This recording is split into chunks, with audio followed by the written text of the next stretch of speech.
Sorry for not making a video in a very long time. I planned on making one yesterday, but I fell asleep.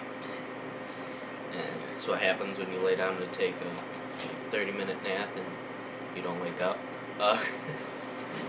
So, this video is going to be on the topic of the achievements of the Party of Labour of Albania. I think the most important achievements by the Party of Labour of Albania was the industrialization and the quick, rapid development of agriculture inside Albania. Albania was very backwards when the Party of Labour came to power, and because of this, they had barely any industry. The proletariat was very small. The main driving force of the national liberation movement inside Albania were the peasant, as Stalin put it, the first natural ally of the proletariat. The Party of Labour of Albania also developed women's rights to an extent, I'd say, as quickly and to an extent never before seen in Eastern Europe. From the information I have, they developed it even faster than the Soviet Union did. Women in Albania before were regarded as property. They were simple property. They were not individuals. They were not human beings as they are. They weren't acknowledged as that. They were acknowledged as property for the men in power. Because of this, women in Albania, at least in recent history, and by recent history I mean the past 200 years, that's totally recent, Corbin, women have excelled so much in the past 200 years in Albania. It's just amazing looking back at the history of the women in Albania.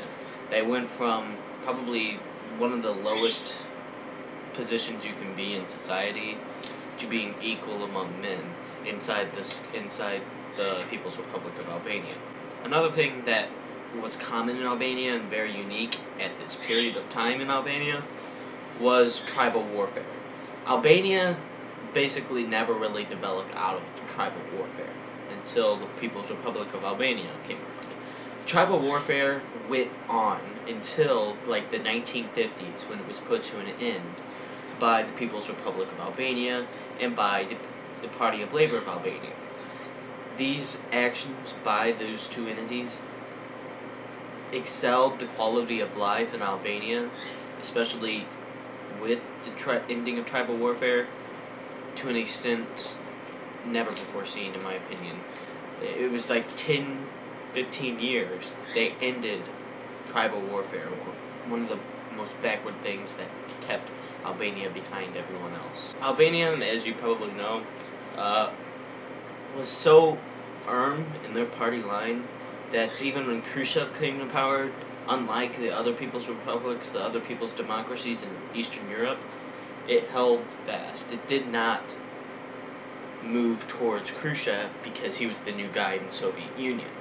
Albania was independent, and it would not sacrifice its independence or its party line for anything.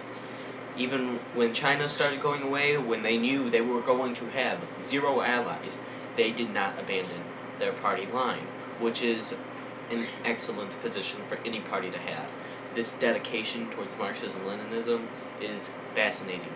How they were able to do it, how they were able to even survive as a nation, is just amazing, with no allies, with no friends providing you with the necessary things you need to develop your industry and agriculture. Doing it yourself, as a small nation as Albania is, which was, I believe, about 1.5 million at the time in the 1970s, or maybe 2 million, is just amazing.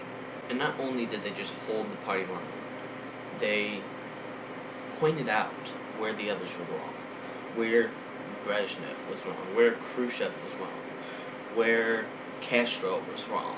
They pointed these things out, and at least, however futile it was, to criticize and hope and try, at least, to get these other Marxist-Leninists, which are quickly abandoning it, these Marxist-Leninist parties to abandon the now revisionist Soviet Union. One other thing that Albania did under the leadership of the Party of Labour of Albania was establish the most economically equal nation in all of history. I believe the ratio was 1 to 2, the poorest man's wages to the richest man's wages, on average. Like, Albania, and many people often ignore this, is the longest lasting Marxist-Leninist state to exist ever in history.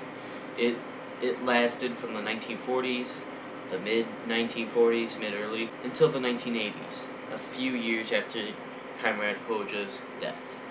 Another thing that Albania accomplished under the leadership of the Party of Labor of Albania was decreasing illiteracy, which was, at the time they rose to power, about 95%, which, when most of your population is illiterate, you really can't really develop your nation that much. In the PRA, in 15 years,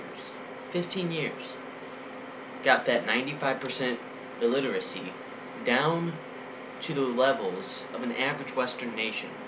So they got it from 95% to almost 0% illiteracy. It's amazing. The Party of Labor of Albania was very efficient in their operations. They were very efficient, and they knew how to do things in their own country. They were really good at that. And this slandering of the Party of Labor of Albania, needlessly, is slandering these very important accomplishments. These are just the ones I can get off my head. They're slandering these very important accomplishments that the Party of Labor of Albania accomplished during its time in power. And these accomplishments are very, very important. I mean, modern-day Albania would be even worse than it is today. And the capitalist Albania is quite poor, very, very poor. It is underdeveloped. And overall, it's not that good of a place to live, in my personal opinion. I wouldn't want to live in modern-day Albania. Alright, this is Communist Perspective, signing off. See you!